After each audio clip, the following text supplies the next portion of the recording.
নবীজি বলেন তোমাদের উপর আবশ্যক আমি নবীজির সুন্নাহ এবং আমার হেদায়েত প্রাপ্ত যেই সকল সাহাবায়ে কেরাম রয়েছে তাদের সুন্নাহকে তোমরা ফলো করো।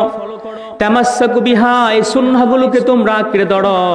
ওয়া'আদ্দু আলাইহা বিন-নওয়াজিজ, তোমরা শুধু আঁকড়ে ধরলে হবে না, এমন ভাবে ধরবে যাতে একটি সুন্নাহও তোমাদের কাছ থেকে মিস না হয়ে যায়। নবীজি বলেছেন তোমরা মারির দাঁত দ্বারা সুন্নাহকে আঁকড়ে ধরো। আপনাদের মাঝে জানতে চাই, আমরা যদি কোনো কিছুকে শক্তভাবে ধরতে চাই, সামনের দাঁত দিয়ে ধরেন নাকি মারির দাঁত দিয়ে? এজন্য নবীজি বলেছেন তোমরা মারির দাঁত দ্বারা আঁকড়ে ধরো। তার মানে নবীজি বোঝালেন উম্মত আমার একটি সুন্নাহ যাতে তোমাদের কাছ থেকে ছুটে না যায়। আজকে আমরা যে বিষয়টা কথা শুনবো তা হচ্ছে সুন্নাহ ও বিজ্ঞান। সবাই বলি তো বিষয় কি? সুন্নাহ ও বিজ্ঞান। প্রিয় নবীজির সুন্নাহ আমরা সবাই পালন করি। আমরা কয়েকটি সুন্নাহ বিজ্ঞানের দৃষ্টিকোণ থেকে ইনশাআল্লাহ আজকে আলোচনা করব। এখানে এমন কাউকে খুঁজে পাওয়া যাবে না যারা আপেল খান নাই জীবনে। কেউ আছেন যে জীবনে একবার আপেল খান নাই? একটি আপেল ফলের মধ্যে ভিটামিন থাকে, অনেক ধরনের অ্যাসিডও থাকে। কোনো বান্দা যদি এইগুলো না জেনেও আপেলটা খায় তাহলে তার উপকার হবে কিনা, আর কোনো বান্দা জানলো আপেলের মধ্যে এই ভিটামিন থাকে, এই অ্যাসিড থাকে, সেও জানার পরে খাইলো, উপকার সেম হবে। কিন্তু জানলে ফায়দা কি? আপেল খাওয়ার প্রতি একটা আগ্রহ বেড়ে যাবে। রাসূলের সুন্নাহগুলো যদি আমরা বিজ্ঞানের দৃষ্টিকোণ থেকে আলোচনা করি, আলোচনা করলে আমরা সুন্নাহর প্রতি আমাদের আমলের আগ্রহ বেড়ে যাবে। যদিও আমরা বিজ্ঞানের দৃষ্টিকোণ থেকে সুন্নাহগুলো আলোচনা না করে যদি আমরা আমল করি, তারপরেও আমাদের উপকার আছে কিনা। কিন্তু বিজ্ঞানের দৃষ্টিকোণ থেকে আলোচনা করলে লাভ কি হবে? সুন্নাহর প্রতি আমলের আগ্রহ বেড়ে যাবে। আল্লাহ সুবহানাহু ওয়া তাআলা তিনি আদেশ করেছেন, নবীজি যা নিয়ে এসেছেন নবীজির সুন্নাহকে ফলো করতে হবে। নির্দেশ কার? রব্বে কারীম জানান দিচ্ছেন, ওয়ামা আতাকুমুর রাসূলু ফাখুযুহু ওয়ামা নাহাকুম আনহু ফান্তাহু। রব্বে কারীম জানান দিচ্ছেন, আমার রাসূল তোমাদের মাঝে যা নিয়ে এসেছেন তা তোমরা ধরো, গ্রহণ করো, আমল করো, এবং আমার রাসূল তোমাদেরকে যা নিষেধ করেছেন তা তোমরা ছেড়ে দাও। বলি আল্লাহু আকবার। নবীজি যা নিয়ে এসেছেন তা বলা হয় নবীজির সুন্নাহ। সুন্নাহর পরিচয় হচ্ছে মা সান্না রাসূলুল্লাহ সাল্লাল্লাহু আলাইহি ওয়া আলিহি ওয়াসাল্লাম। নবীজি আমার যা তরিকা বানিয়ে দিয়েছেন, পদ্ধতি বানিয়ে দিয়েছেন, তা হচ্ছে সুন্নাহ। নবীজির সুন্নাহ আমাদেরকে অনুসরণ করতে হবে। সুনানে আবু দাউদের বর্ণনা এসেছে, নবীজি বলেন, ফাআলাইকুম বিসুন্নতি ওয়া সুন্নাতিল খুলাফাইর রাশিদিনাল মাহদিয়্যিন তামাসসাকু বিহা ওয়া আদ্দু আলাইহা বিন-নওয়াজিজ। নবীজি বলেন তোমাদের উপর আবশ্যক আমি নবীজির সুন্নাহ এবং আমার হেদায়েত প্রাপ্ত যেই সকল সাহাবায়ে কেরাম রয়েছে তাদের সুন্নাহকে তোমরা ফলো করো। তামাসসাকু বিহা, এই সুন্নাহগুলোকে তোমরা আঁকড়ে ধরো। ওয়া'আদ্দু আলাইহা বিন-নওয়াজিজ, তোমরা শুধু আঁকড়ে ধরলে হবে না, এমন ভাবে ধরবে যাতে একটি সুন্নাহও তোমাদের কাছ থেকে মিস না হয়ে যায়। নবীজি বলেছেন তোমরা মারির দাঁত দ্বারা সুন্নাহকে আঁকড়ে ধরো। আপনাদের মাঝে জানতে চাই, আমরা যদি কোনো কিছুকে শক্তভাবে ধরতে চাই, সামনের দাঁত দিয়ে ধরেন নাকি মারির দাঁত দিয়ে? এজন্য নবীজি বলেছেন তোমরা মারির দাঁত দ্বারা আঁকড়ে ধরো। তার মানে নবীজি বোঝালেন উম্মত আমার একটি সুন্নাহ যাতে তোমাদের কাছ থেকে ছুটে না যায়। তো নবীজির সুন্নাহকে আমরা অনুসরণ করতে হবে। কুরআনুল কারীমের পাশাপাশি সুন্নাহকে অনুসরণ করতে হবে। বিদায় হজের ভাষণে নবীজি আমার বলেছিলেন, তারাকতু ফীকুম আমরাইন লান তাদিল্লু মা তামাসসাকতুম বিহিমা, কিতাবাল্লাহ ওয়া সুন্নাতা রাসূল। উম্মত আমার, তোমাদের মাঝে আমি দুইটা জিনিস রেখে গেলাম। একটি হচ্ছে কিতাব আল্লাহ, আমার কিতাব কুরআনুল কারীম, রব্বে কারীমের কিতাবে কুরআনুল কারীমকে রেখে গেলাম। ওয়া সুন্নাতা রাসূল, আমি নবীজির সুন্নাহকে রেখে গেলাম। যদি এই কিতাব এবং সুন্নাহকে তোমরা আঁকড়ে ধরো, তোমরা ফলো করো, অনুসরণ করো তোমাদের জীবনে, তোমরা কখনোই পথ হারা হবে না, গোমরাহি হবে না। বলি আল্লাহু আকবার। তাহলে নবীজির সুন্নাহকে আমরা মানতে হবে, নবীজির হাদিস থেকে আমরা জানতে পারলাম। প্যারা হাজিরিন, নবীজির সুন্নাহ যদি আমরা মানি তাহলে আমাদের কি লাভ হবে? মিশকাতুল মাসাবিতে হাদিস এসেছে, নবীজি বলেছেন, মান আহাব্বা সুন্নতি ফাকাদ আহাব্বানি ওয়া মান আহাব্বানি কানা মাই ফিল জান্নাহ। নবীজি বলেন, যে ব্যক্তি আমার একটি সুন্নাহকে ভালোবাসলো সেজন্য আমি নবীজিকে ভালোবাসলো, বলি সুবহানাল্লাহ। আর যে ব্যক্তি আমি নবীজিকে ভালোবাসলো, কানা মাই ফিল জান্নাহ, ওই উম্মত আমার সাথে জান্নাতে চলে যাবে। আমরা জান্নাতে যেতে চাই কিনা নবীজির সাথে? তাহলে নবীজির সুন্নাহকে ভালোবাসতে হবে। অন্য হাদিসে নবীজি বলেছেন, আল মারউ মা মান আহাব্বা, ব্যক্তির হাসর হবে তার সাথে ব্যক্তি দুনিয়ার জীবনে যাকে ভালোবেসেছে। ও যুবক, তোমাকে বলতে চাই, তুমি যে দুনিয়ার জমিনে কোনো খেলোয়াড়কে ভালোবাসো, খেলোয়াড়ের অনুসরণ করো। নবীজি কিভাবে চুল রেখেছেন, কেমন ড্রেস পোশাক পরেছেন, তুমি যদি তা অনুসরণ না করে, খেলোয়াড় কেমন পোশাক পরে, কেমন ভাবে চুল রাখে, যুবক তুমি তা অনুসরণ করো। নবীজির হাদিসের ভাষ্য মতে তোমার হাসর হবে সেই খ্রিস্টান খেলোয়াড়দের সাথে, বলে নাউজুবিল্লাহ। তুমি যদি নবীজিকে ভালো না বেসে, নবীজির সুন্নাহকে ফলো না করে, কোনো নায়ক নায়িকাকে ফলো করো, তোমার হাসর হবে তাদের সাথে, বলে নাউজুবিল্লাহ। আজকে যুবক, তোমার মোবাইল যখন আমরা চেক করব, দেখতে পাবো তুমি অনেক মিডিয়া ব্যক্তিত্ব যারা রয়েছে, অনেক বড় বড় খেলোয়াড়, অনেক নায়ক নায়িকাকে তুমি ফলো দিয়ে রেখেছো, তাদেরকে তুমি ফলো করো, কিন্তু বুকে হাত রেখে বলতে পারবে তুমি নবীজির সুন্নাহকে ফলো করো কিনা? তুমি অনেক বড় বড় খেলোয়াড়দের ফলোয়ার হতে পেরেছো তোমার ফেসবুক পেজের মধ্যে, কিন্তু তুমি এখনো নবীজির ফলোয়ার হতে পারো নাই। এর চেয়ে দুঃখ আর কি হতে পারে? তাহলে নবীজির ভাষ্য অনুযায়ী তোমার হাসর হবে আল মারউ মা মান আহাব্বা। নবীজি আমার বলেন, যে ব্যক্তি যাকে ভালোবাসে তার হাসর নসর কিয়ামতের দিনে সেই তার সাথে উঠবে। এখন তোমার কাছে সিদ্ধান্ত, তুমি কি নবীজির সাথে হাসরে উঠতে চাও, নাকি খ্রিস্টান বিধর্মী নায়ক নায়িকাদের সাথে হাসরে উঠতে চাও? সিদ্ধান্ত তোমার, যুবক আমার। এজন্য সুন্নাহকে যারা ভালোবাসবে, অন্য হাদিসে নবী বলেন, শেষ জামানায় এমন এক অবস্থা হবে, মান তামাসসাকা বিসুন্নাতিন দাফাসাদি উম্মতি। নবীজি বলেন, শেষ জামানায় আমার একটি সুন্নাহকে যারা অনুসরণ করবে, আমল করবে, ফালাহু আজরু মিআতি শাহিদিন, 100 বার রব্বে কারীমের পথে শাহাদাতের পেয়ালা বরণ করলে জিহাদের ময়দানে যত সওয়াব হবে। আল্লাহর হাবিব বলেন, শেষ জামানায় আমার একটি সুন্নাহকে ফলো করলে উম্মত আমার তোমার আমলনামায় সেই সওয়াব দেওয়া হবে, বলি সুবহানাল্লাহ। কারণ কি? শেষ জামানায় সুন্নাহ একটা ফরজ অনুসরণ করতে গেলে অনেক বাধা। উদাহরণস্বরূপ, কোন যুবক যদি সমাজে বিয়ে করে, তার নতুন বউ যদি তার বন্ধুর সামনে না যায়, অবস্থা একেবারে খারাপ, ঠিক কিনা সমাজের অবস্থা? সুন্নাহ পরে আসি, একটি ফরজ পর্দার বিধানও এখন সমাজে আমল করা যায় না। দুলাভাই বাজার হয়ে যায়, যদি শ্যালকের বউ যদি সামনে না যায়, আসে না নাই? দুলাভাই রাগ করে ফেলে, আর শ্বশুর বাড়িতে যাব না, কারণ হচ্ছে আমার শ্যালক বিবাহ করেছে, তার বউ আমার সামনে আসতে চায় না, নতুন হাজি হইছে, এমন কথা বলে কিনা? এর জন্য নবীজি বলেছেন, শেষ জামানায় ফরজ আমল করাও কষ্ট হয়ে যাবে, সুন্নাহ তো আরো আগে অবস্থা।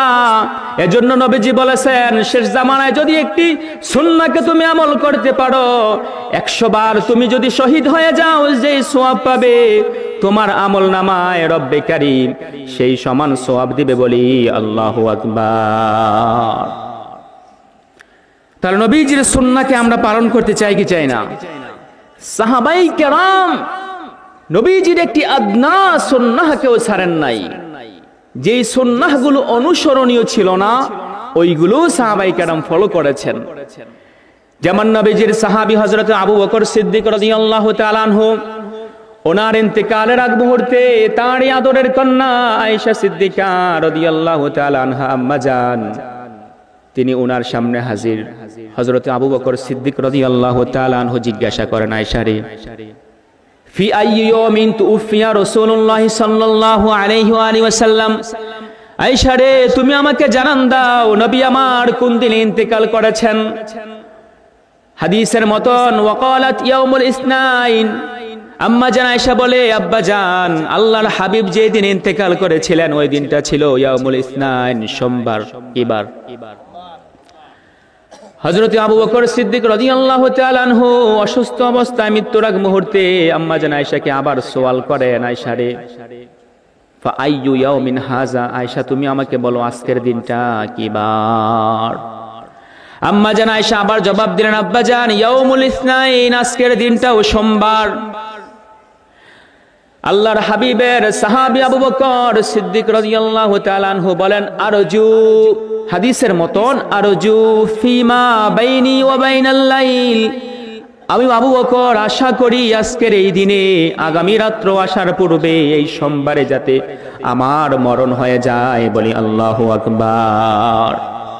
নবীজি যেদিন ইন্তেকাল করেছেন ওই দিনে যে আমি আপনি মরতে হবে, ইন্তেকাল হতে হবে, এটা অনুসরণীয় সুন্নাহ নয়। সাহাবায়ে কেরাম যেই সুন্নাহটা পালন করার প্রয়োজন নাই, নবীজি যেদিন ইন্তেকাল করেছেন সাহাবায়ে কেরাম নবীজির সুন্নাহকে এত ফলো করতেন, নবীজির ইন্তেকালের দিনেও যাতে নিজের ইন্তেকাল মরণ হয়ে যায় এমন আশা রাখতেন। বলি আল্লাহু আকবার। আর আমরা তো যেই সুন্নাহটা পালনীয় ওই সুন্নাহই পালন করতে চাই না। প্যারা হাজিরিন, নবীজির সুন্নাহগুলো যদি আমরা বিজ্ঞানের দৃষ্টিকোণ থেকে আলোচনা করি, কয়েকটা সুন্নাহ আলোচনা করব। সবার মনোযোগ আসছে তো নাকি? না অনেক ঠান্ডা লাগতেছে? ঠান্ডা বেশি আজকে নাকি? নবীজির একটি সুন্নাহ হচ্ছে সুনানে নাসাইর হাদিস, সুন্নাহ হচ্ছে প্রত্যেকটি মুমিন পুরুষ টাকনুর উপরে কাপড় পরবে। টাকনুর উপরে না নিচে? শুধু নামাজের সময় না নামাজের বাহিরেও? কিন্তু আমাদের দেখা যায় অনেকে বাহিরে টাকনুর নিচ কি এমন নিচ রাস্তা পরিষ্কার করে ফেলে, ঠিক কিনা? আর মসজিদে আসার পরে টাকনুর উপরে উঠায়। যুবকরা প্যান্ট পরো, টাকনুর উপরে পড়বা। তোমাদের জন্য বিজ্ঞানের দৃষ্টিকোণ থেকে নবীজির হাদিসটা বিশ্লেষণ করতেছি। নবীজি আমার বলেছেন, সুনানে নাসাইর বর্ণনা, সালাসাতুন লা ইউকাল্লিমুহুমুল্লাহু ইয়াউমাল কিয়ামা আযজা ওয়া জাল্লা, তিন শ্রেণীর ব্যক্তি রয়েছে, নবীজি আমার বলেন কিয়ামতের দিনে ওই তিন শ্রেণীর লোকদের সাথে আল্লাহ রব্বুল আলামিন কথা বলবেন না। বলে নাউযুবিল্লাহ। ওয়ালা ইয়ানজুরু ইলাইহিম রব্বি কারীম, তাদের দিকে কিয়ামতের দিনে তাকাবেন না। ওয়ালা ইউযাক্কিহিম, তাদেরকে পরিশুদ্ধ করবেন না। ওয়ালাহুম আযাবুন আলীম, নবীজি বলেন ওই তিন শ্রেণীর লোকদের জন্য কিয়ামতে পরকালে রয়েছে যন্ত্রণাদায়ক শাস্তি। বলি নাউযুবিল্লাহ। কয় শ্রেণীর লোক?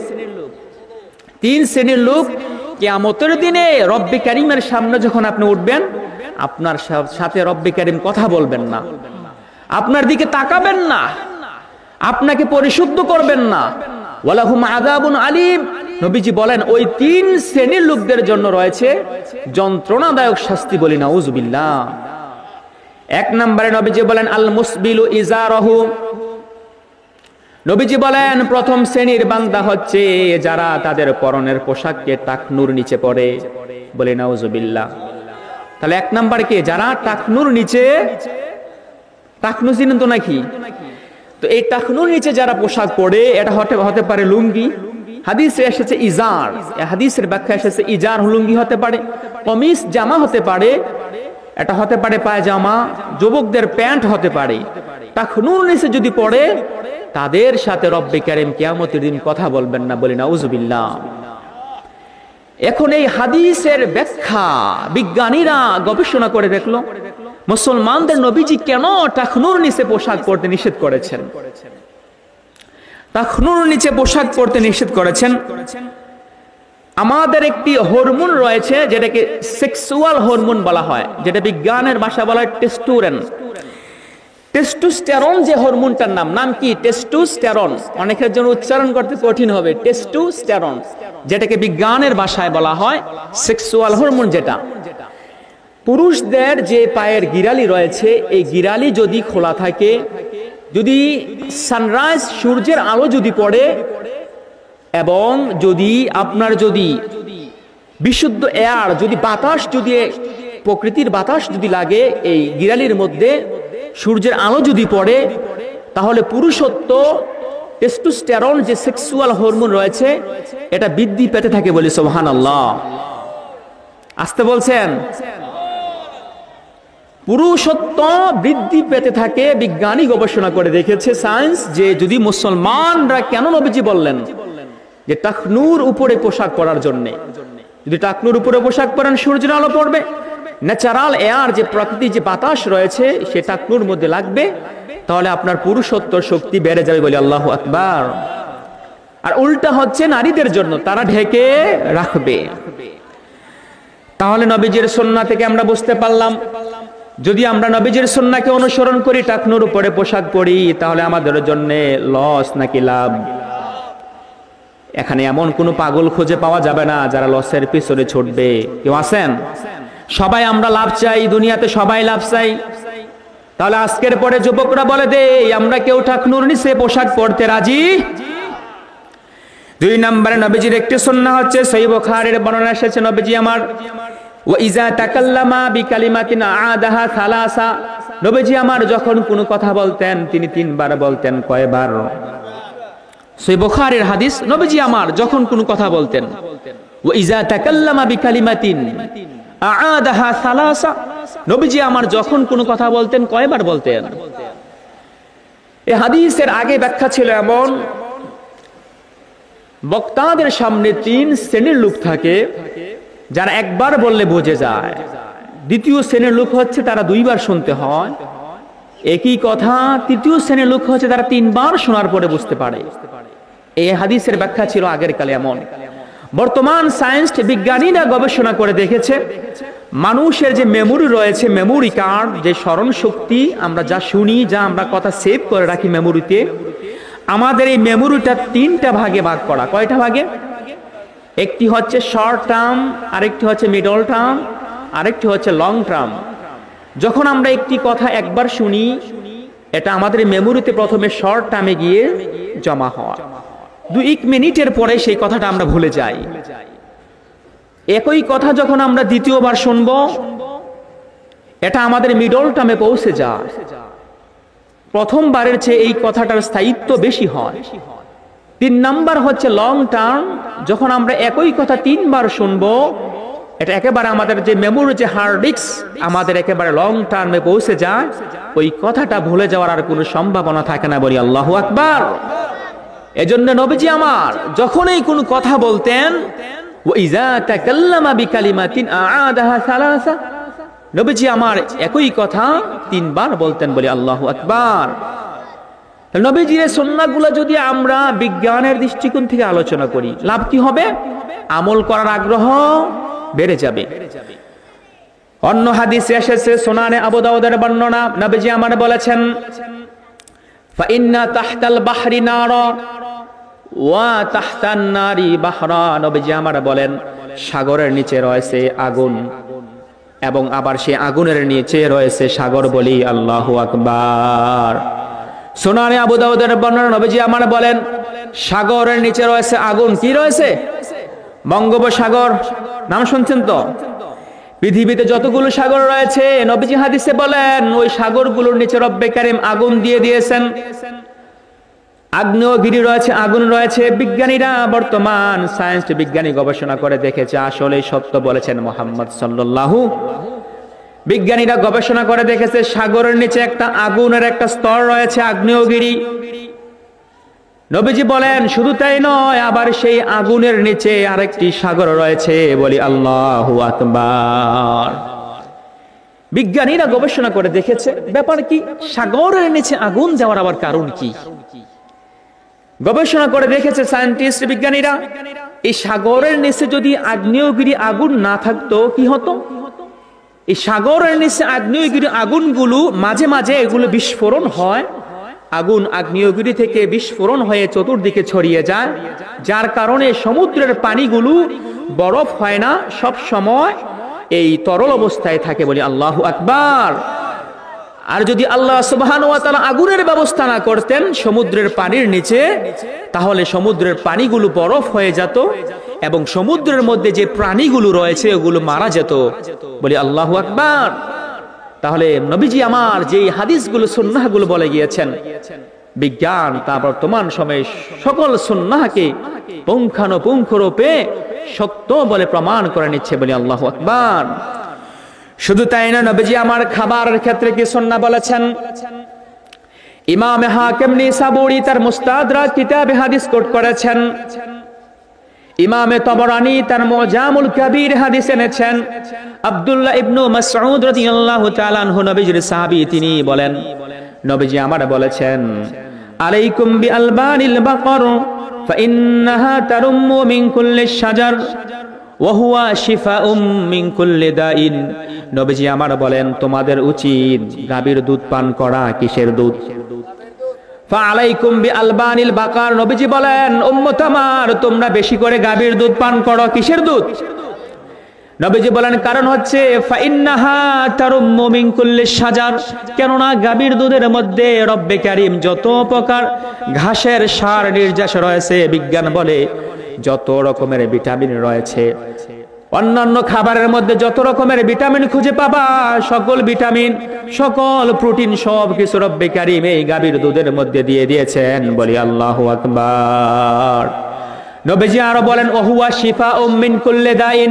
নবীজি বলেন এই গাভীর দুধের মধ্যে রব্বে কারীম সকল রোগের জন্য শিফা রেখে দিয়েছেন। গাভীর দুধ যারা খায় দেখবেন সহজে তারা দুর্বল হয় না। কিন্তু আমরা অনেকে আছি এমন, অনেকে সকালবেলা বাজারে নিয়ে গাভীর দুধ বিক্রি করে, কি আনে? শুটকি আনে, ঠিক না?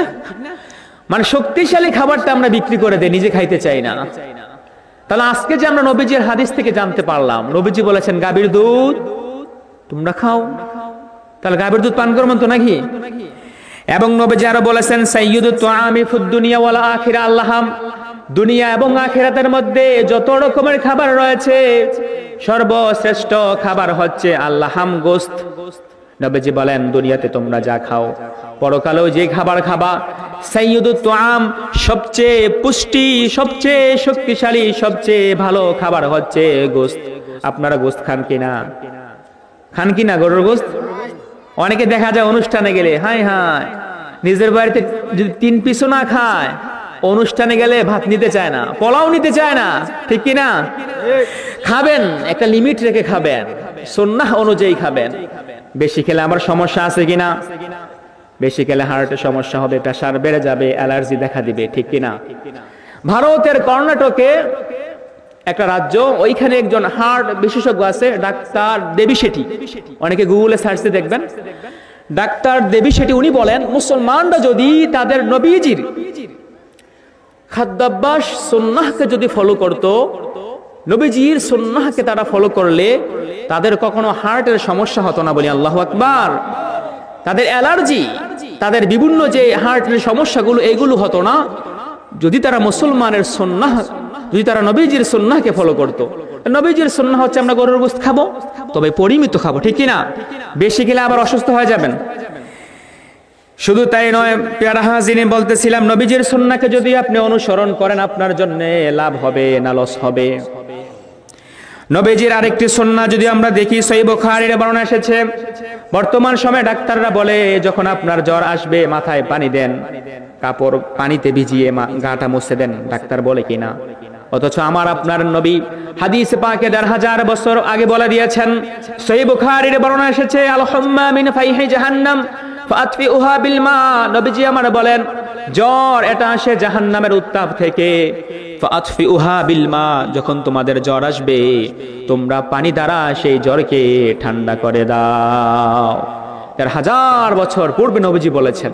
বর্তমান ডাক্তাররা বলে জ্বর আসলে পানি দিয়ে গাটা মুছে দাও। আপনি আরো অবাক হয়ে যাবেন, সহিহ বুখারীর অন্য বর্ণনা এসেছে, নবীজি আমার বলেছেন ইযা ওয়াকাআল যুবাবু ফি শারাবি আহাদিকুম ফালিয়াগমিসহু সুম্মা লিয়ানজিহু ফাইন্না ফি ইহদা জানাহাইহি দাআন ওয়াল উখরা শিফাআন। নবীজি আমার বলেন যখন তোমাদের কোনো পানীয় পাত্রের মধ্যে মাছি পড়ে যাবে, ওই মাছিটাকে তোমরা একেবারে ডুবিয়ে দাও। বিজ্ঞান বলে কারণ কি? তারা গবেষণা করে দেখেছে মাছির 2টি দানার মধ্যে একটি দানার মধ্যে থাকে জীবাণু, অন্য একটি দানার মধ্যে থাকে সেই জীবাণুর প্রতিষেধক। বলি আল্লাহু আকবার।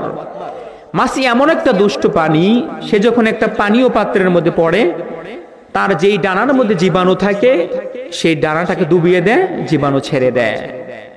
আর নবীজি বলেন সে মাছিকে তুমি একেবারে ডুবিয়ে দিবে, তাহলে অপর ডানার মধ্যে যে চিকিৎসা প্রতিষেধক রয়েছে সে প্রতিষেধক সেই জীবাণুকে ধ্বংস করে দেবে। বলে আল্লাহু আকবার। তাহলে নবীজির সুন্নাহকে যদি আমরা ফলো করি, ঘুমানোর ক্ষেত্রে নবীজির সুন্নাহ কি রয়েছে? নবীজি আমার বলেন, যখন তোমরা বিছানায় যাও ঘুমানোর জন্য, সারাটা দিন তুমি যখন ক্লান্তি, যখন তুমি ছেড়ে বিছানায় ঘুমাতে যাও, তুমি বিছানায় ঘুমানোর পূর্বে তোমার বিছানাটাকে তুমি ঝেড়ে পরিষ্কার করে নাও। নবীজি বলেন, কারণ ফাইন্নাহু লা ইয়াদরি মা খলাফাহু আলাই। নবীজি বলেন, উম্মত আমার, তুমি জানো না, তুমি যখন রুমে ছিলা না, তোমার বিছানার মধ্যে কোনো ক্ষতিকারক পোকামাকড় পড়তে পারে। তুমি যদি বিছানায় শো, তোমাকে কামড় দিতে পারে, রোগ জীবাণু ছড়াবে। এজন্য নবীজি বলেন, বিছানায় শোয়ার আগে তুমি বিছানাটাকে ঝেড়ে পরিষ্কার করে নাও। কে বলেছেন? বলি মুহাম্মদ সাল্লাল্লাহু। তার নবীজির সুন্নাহকে অনুসরণ করলে আমাদের লাভ না লস? শুধু তাই না, নবীজি আরো বলেছেন, উম্মত আমার, যখন তুমি ঘুমাতে যাবা, ঘুমাতে যাওয়ার আগে তুমি আতফিউল মাসাবিহা বিল্লাইলি ইযা রাকাতুম, যখন তুমি ঘুমাতে যাও, ঘুমানোর পূর্বে তোমার ঘরের যে লাইট রয়েছে, আলো রয়েছে, সেই আলোটাকে তুমি নিভিয়ে দাও।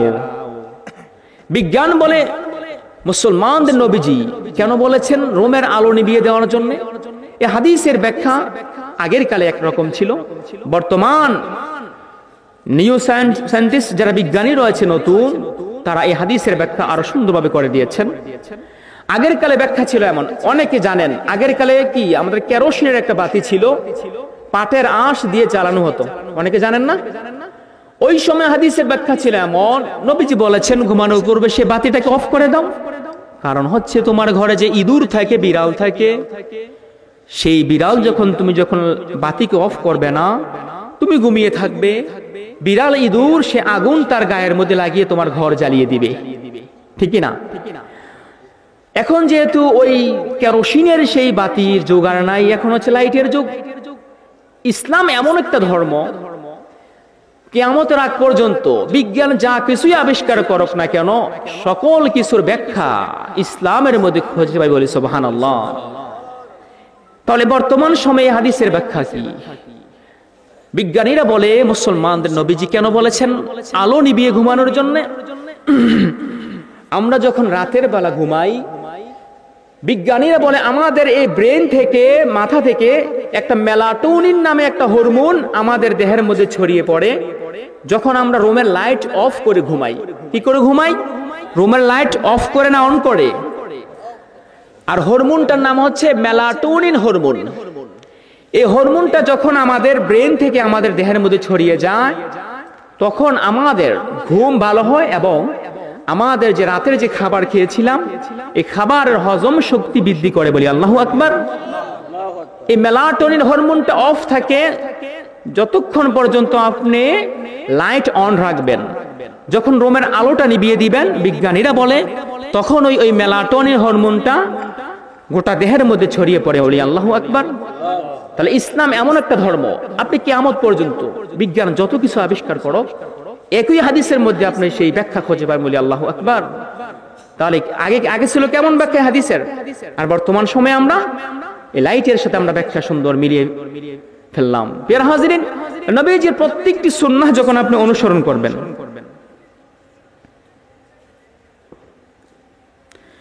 আপনি প্রত্যেকটি সুন্নাহ আপনি দেখবেন যে বিজ্ঞানসম্মত এবং আমাদের জন্য উপকার। এবং নবীজি অন্য হাদিসে বলেছেন, ওয়া খাম্মিরু তুআমা ওয়া শারাব, উম্মত আমার, যখন তুমি রাত্রে ঘুমাতে যাও, তুমি ঘুমানোর সময় তোমার ঘরের মধ্যে যে খাবারের যে পাত্রগুলো রয়েছে, পানীয় পাত্রগুলো রয়েছে, এগুলোকে ঢেকে দাও। নবীজি কি বলেছেন? ঘুমানোর সময় আপনার খাবারের পাত্র এবং পানীয় যে গ্লাস এবং জগ থাকে, এগুলোকে ঢেকে রাখো। শুধু তাই না, নবীজি আমার বলেছেন, যখন তুমি রাত্রে ঘুমাতে যাবা, ঘুমানোর সময় তোমার জন্য সুন্নাহ হচ্ছে ওয়া আগলিকুল আবওয়াবা ওয়াযকুরু ইসমাল্লাহ। উম্মত আমার, যখন তুমি রাত্রে ঘুমাতে যাও, ঘুমানোর সময় তুমি বিসমিল্লাহ বলে তোমার ঘরের যে দরজা রয়েছে, তুমি দরজাটা বন্ধ করে দেবে। ফা ইন্নাশ শাইতানা লা ইফতাহু বাবান মুগলাকান। নবীজি আমার বলেন, উম্মত আমার, যদি তোমরা এই সুন্নাহকে ফলো করো, যদি বিসমিল্লাহ বলে তুমি ঘরের দরজা বন্ধ করে ঘুমাও, ফা ইন্নাশ শাইতানা লা ইফতাহু বাবান মুগলাকান। নবীজি বলেন, ওই বন্ধ ঘরের দরজা দিয়ে শয়তান তোমার ঘরে কখনোই প্রবেশ করতে পারবে না। তাহলে নবীজির এই সুন্নাহটা আমল করবেন তো, বিসমিল্লাহ বলে দরজা অফ করবেন, দেখবেন শয়তান আর আসতে আরেকটি আমল হচ্ছে সহিহ বুখারীর বর্ণনা এসেছে, নবীজি আমার রমজানুল মুবারক মাসে নবীজির প্রিয় সাহাবী হযরত আবু হুরায়রা রাদিয়াল্লাহু তাআলা আনহুকে বললেন, আবু হুরায়রা, রমজানের যে যাকাতের মালগুলো রয়েছে তুমি এগুলোকে পাহারা দাও। কাকে বলছেন? হযরত আবু হুরায়রা রাদিয়াল্লাহু তাআলা আনহু। নবীজির সাহাবী যাকাতের মাল পাহারা দিচ্ছেন, হঠাৎ করে দেখলেন এক চোর যাকাতের মাল নেওয়ার জন্য আসছে। নবীজির সাহাবী সেই চোরকে ধরে ফেললেন। নবীজির সাহাবী বলতেছে, এবার তোমাকে নবীজির দরবারে নিয়ে যাব। কার দরবারে? এবার সে চোর বলে, ওগো নবীর সাহাবী, যদি তুমি আমাকে ছেড়ে দাও তোমাকে আমি এমন একটা আমল শিখিয়ে দেব, যদি তুমি সেই আমলটা করো তোমার সন্ধ্যা থেকে সুবহে সাদিক সকাল পর্যন্ত তোমার কাছে কোন দুষ্ট শয়তান জিন আসতে পারবে না। নবীজির সাহাবী বলে, কি করব? আমলটা শিখে নেব নাকি নবীজির দরবারে সে চোরকে নিয়ে যাব? নবীজির সাহাবী বললেন, ঠিক আছে, তুমি আমাকে বলো দেখি তোমার আমলটা কি।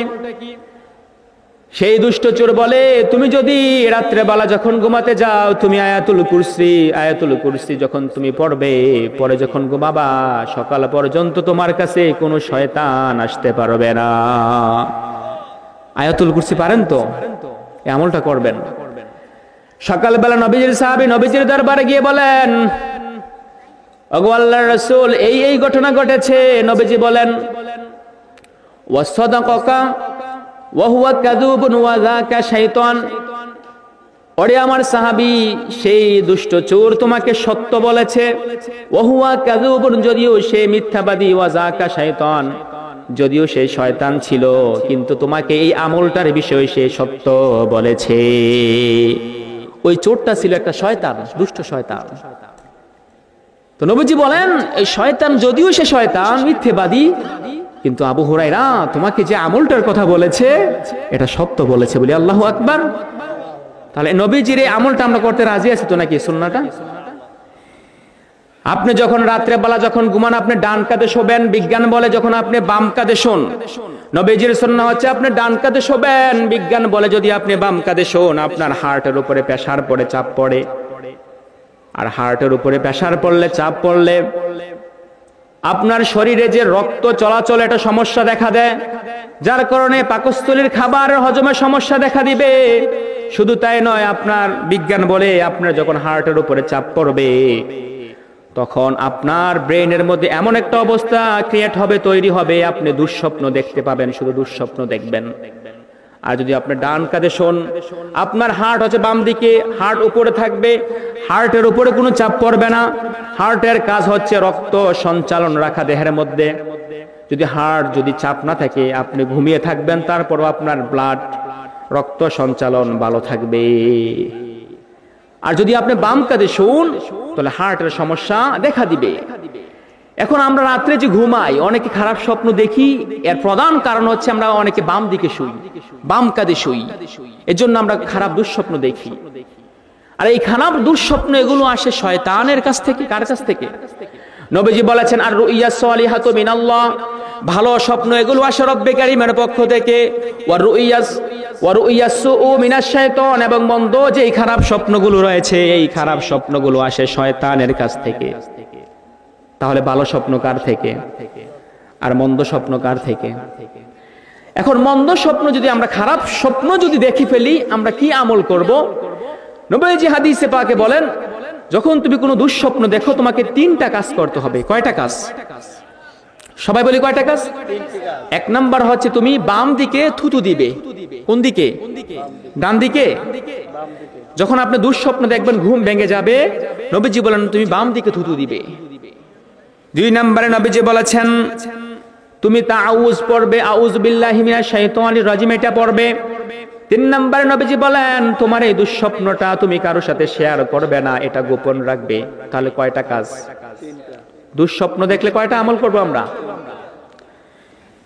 তাহলে প্রিয় হাজিরিন, আমরা যে সুন্নাহ সম্পর্কে আলোচনা শুনলাম, এগুলো যদি আমরা অনুসরণ করি আমাদের নিজেদের জীবনে দুনিয়াতে যেমন লাভ হবে, পরকালে আমাদের জন্য লাভ আছে কিনা?